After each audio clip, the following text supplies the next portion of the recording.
Hey everyone, welcome back to Body Bags. What I got for you tonight is a review of the movie The Empty Man. Um, this is a bootleg. I have no clue if there is a legit physical release. I know it's streaming places, but, I don't know.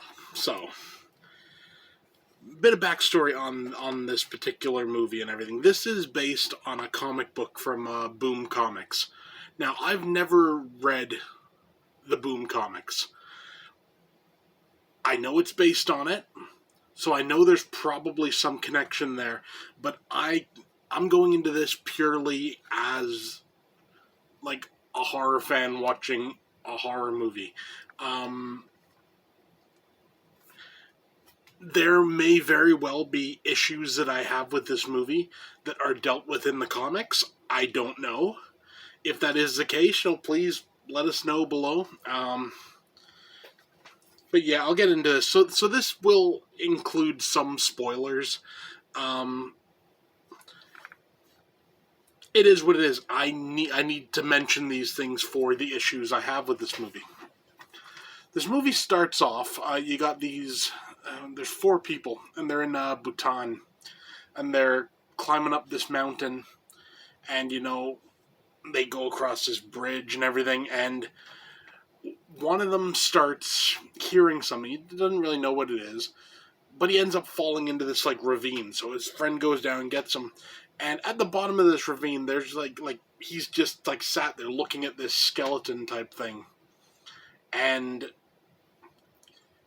he's just sit there staring, whatever. It's creepy. Other guy realizes it's kind of creepy. He gets him out.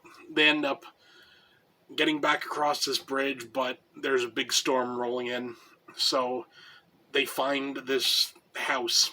I don't even know if you can call it a house. It's like a Bhutanese house. I don't know. And they end up staying there. The guy who saw this skeleton thing, he's pretty much catatonic at this point. He's just sat there and just staring away.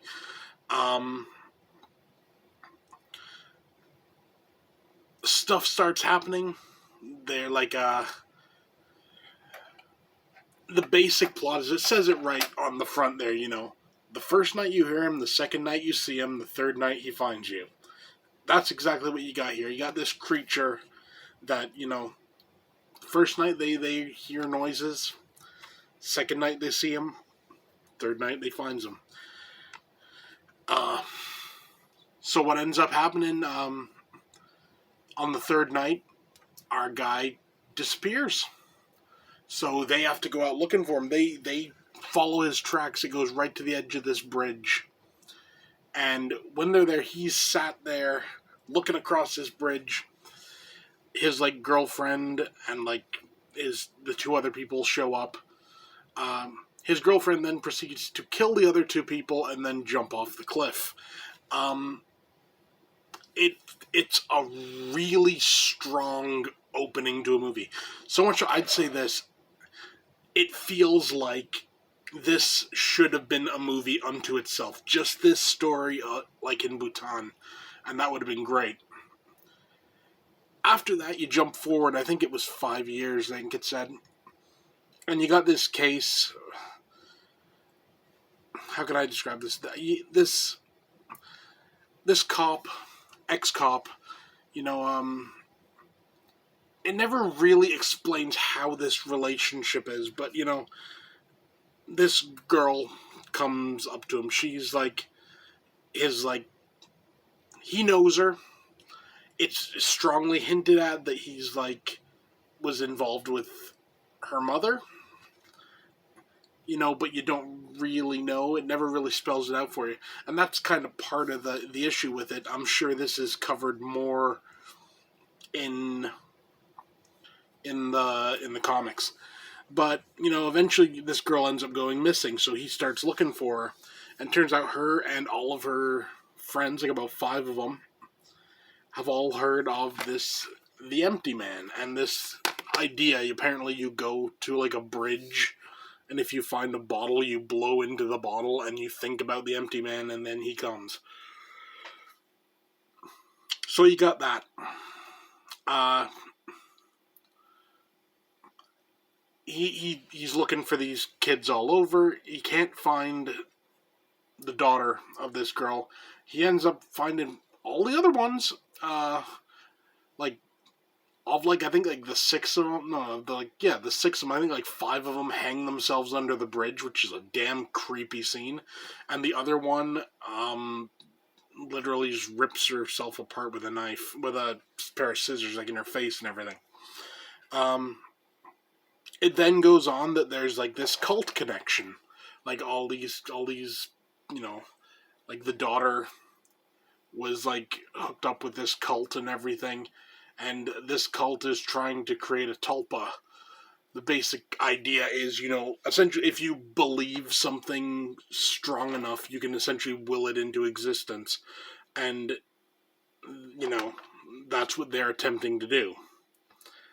So what you might notice here is these are essentially three separate storylines, but they all connect. And I think, at least for the movie, like I said, I don't know about the comic. As for the movie, it feels forced. I would have preferred this as three separate, like, tales in like an anthology type thing. Because the Bhutan story is phenomenal. I will say this day, if you cut that down, just that, like the first 20 minutes, and just show it, you would get everybody hooked. They would want to see more of this story. The second part of the story, the kids who, excuse me, who essentially summoned this thing and now they're all dying, was also a creepy story. And the third part, with, this cult trying to create a tulpa, was a creepy story.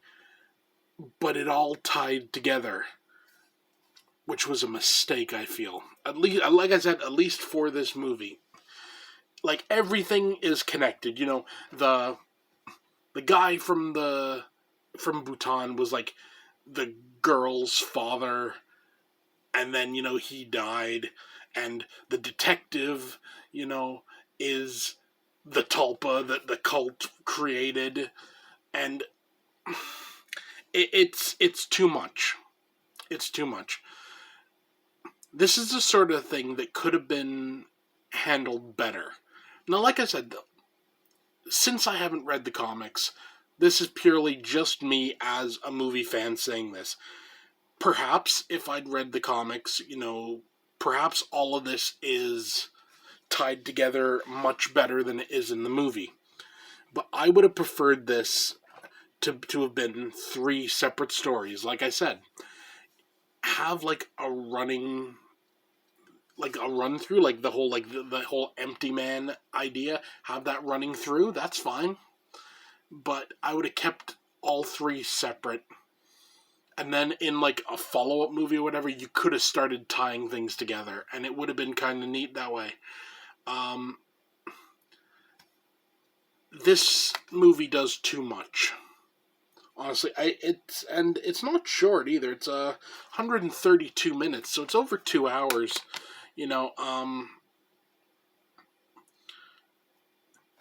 This movie, I find it really hard to give this a rating because the sum of its parts are more than the whole. The three separate basic stories, are very solid and they're very creepy, but woven together, it loses something. And I don't know what it is exactly, like why it loses it, but it does. Like I said, I feel it would have worked better as an anthology movie. Keep these three stories completely separate. You then, at the end of the last story, like the end of the cult thing, you could bring in the detective guy as the tulpa or whatever. It's, I don't know. I feel this movie would work better if you've read the comics. That's not saying you can't enjoy the movie, but maybe if you had more background to the whole thing, maybe you could enjoy it more. So I got to take that into account when I do a rating for this. Because here's the thing, I'm going to give this a dual rating. I've done this before sometimes, where, I rate it on two separate scales. I'm going to rate it first as a movie as a whole. Movie as a whole, it's like 6 out of 10. It's not great. It's not bad. But it overstays its welcome, and it's disjointed, and at times it just doesn't work. Now, if I review this as an anthology, that changes, because you have 3 stories, each of which are minimum like a 9 out of 10. So, a bit of finagling, a bit of editing, you could maybe make this into a kick-ass anthology movie. And that would be like a 9 out of 10 movie. So it's a strange situation that I find myself in trying to review this. Do I give it the 9 out of 10 or do I give it the 6 out of 10? I have to look at it objectively as what it is. It's a single narrative. All these, like, seemingly unconnected stories are connected, and, it is what it is, so it gets a 6 out of 10. But honestly, I know a lot of people do, like, fan edits of stuff. This is something I feel you could get someone to do a fan edit of this, create, like, a little, I don't know, like a wraparound, and then just separate it into 3 basic stories. And I just think it would work better. So yeah, there you go. The Empty Man, 6 out of 10. I do recommend it, but like I said, I wish I'd known more going in. And like I said, if you think of it like an anthology movie, you'll enjoy it more than as a single narrative. At least that's how it was for me. If you've seen this movie, let us know below. Just like I said, this one's a bit of a hard one. And it would be a lot easier if I could properly wrap my head around this one and make like a decision. But, it is what it is, right? So yeah, that's it for me. See you next time.